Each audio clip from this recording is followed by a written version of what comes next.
Thank you all for being here. It's my great honor to welcome the Board of Directors of the Council of America's Board here to the White House. We'll be discussing the priority of the Western Hemisphere for this administration. It is a priority that was reflected in my travels last year when President Trump directed me to travel through South America. Our administration has been engaged on security issues, on economic issues, on advancing freedom across our hemisphere, and will continue to be. It was my great honor to represent the United States of America at the Organization of American States earlier this week, but also at the Summit of the Americas in Lima, Peru. It's a great honor to be able to welcome great leaders of this outstanding board representing some of the leading business interests across the Americas. And it's an honor to welcome you here on behalf of the President. And let me say, though, that this is a momentous week for America on the world stage. Yesterday, the world watched as President Donald Trump kept his word to the American people and withdrew the United States of America from a deeply flawed Iran nuclear deal. The American people woke today to the encouraging news that thanks to the President's strong leadership, 3 Americans are on their way home from captivity in North Korea, and the President and I will be welcoming them to the tarmac at Andrews Air Force Base later tonight. And today, I trust, is one more example of President Trump's commitment to demonstrate each and every day that America first doesn't mean America alone, that we are committed to advancing the interests and the ideals of the American people across this hemisphere and across the wider world. But we will continue to do so in a way that reflects the engagement of the United States of America on behalf of the interests of our country. I want to thank Chairman Glusky for the hospitality today, but also for welcoming key members of our cabinet to the Council of the Americas presentation yesterday. And as I said at the OAS earlier this week, our administration is focused on advancing the prosperity, security, and freedom of people across the Western Hemisphere. When it comes to freedom and democracy, the United States of America is standing with freedom-loving people who are suffering as we speak in Venezuela and who continue to struggle under the weight of tyranny in Cuba and Nicaragua. We will continue to stand for freedom and stand up to their oppressors. When it comes to security, we've been strengthening our partnerships with nations across the region to combat organized crime, root out corruption, stop the flow of illegal drugs and dangerous criminals across our hemisphere and into our own country. We've also been working to advance economic growth all across the new world. And the business leaders gathered here give evidence of that, the partnership between the American people. It's extraordinary to think that the United States is the top trading partner for this hemisphere. We are by far the single largest source of foreign direct investment in the region, and President Trump and I remain committed to finding ways that we can forge even more successful, more prosperous, more free and fair trade relationships across this hemisphere. Today is really a meeting about hearing from business leaders across the Western Hemisphere about how we can continue to strengthen the ties that bind us in this new world. But let me say at our very core, President Trump and I and our entire administration are committed to a vision that this is to be a hemisphere of freedom.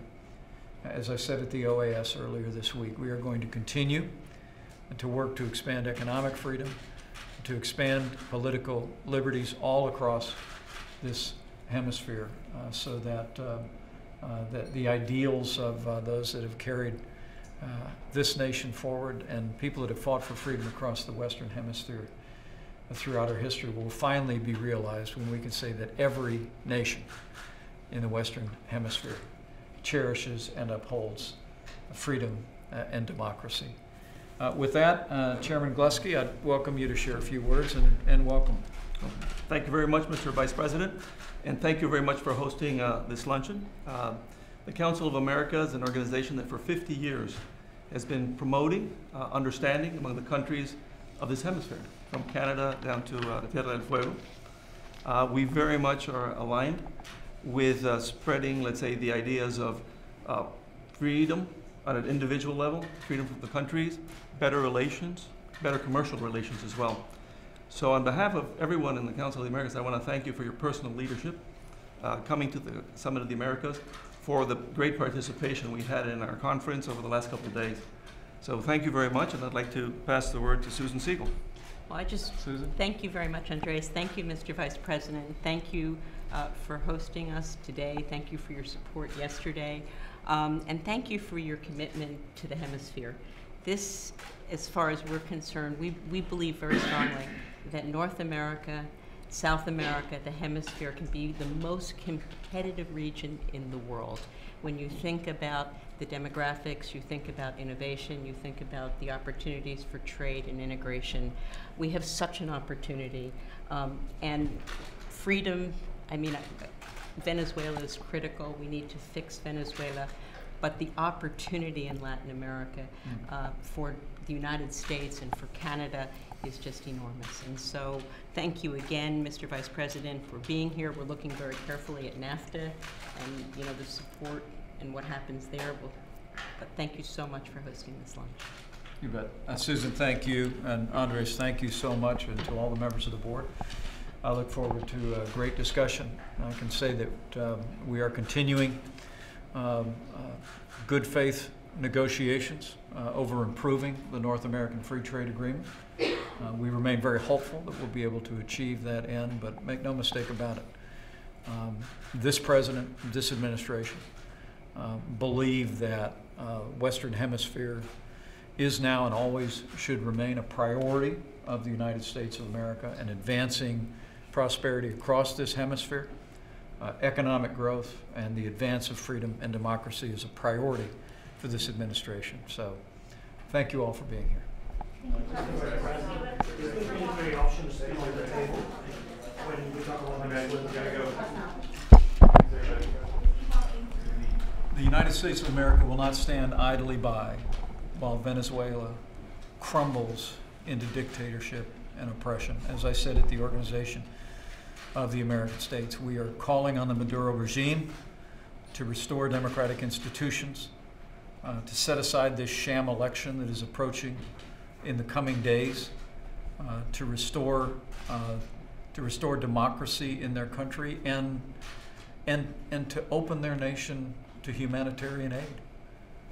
When my wife and I traveled through the region a year ago, we met with a handful of some of the 2 million people who have fled their home country of Venezuela because of deprivation and starvation and hospitals not having basic medical needs. President Trump is absolutely committed to doing what is necessary, working with our allies in this region to restore democracy in Venezuela, and will remain focused on that. Mr. Vice President, this administration seems to be very committed in helping countries such as Venezuela, Nicaragua, and Cuba. But what about countries such as El Salvador, where the violence with gangs seems to be increasing?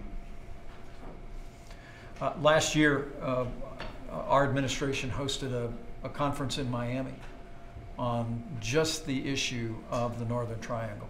And we brought together nations from across the hemisphere to find ways that we can focus new resources on restoring security and restoring stability and ultimately economic growth in the Northern Triangle.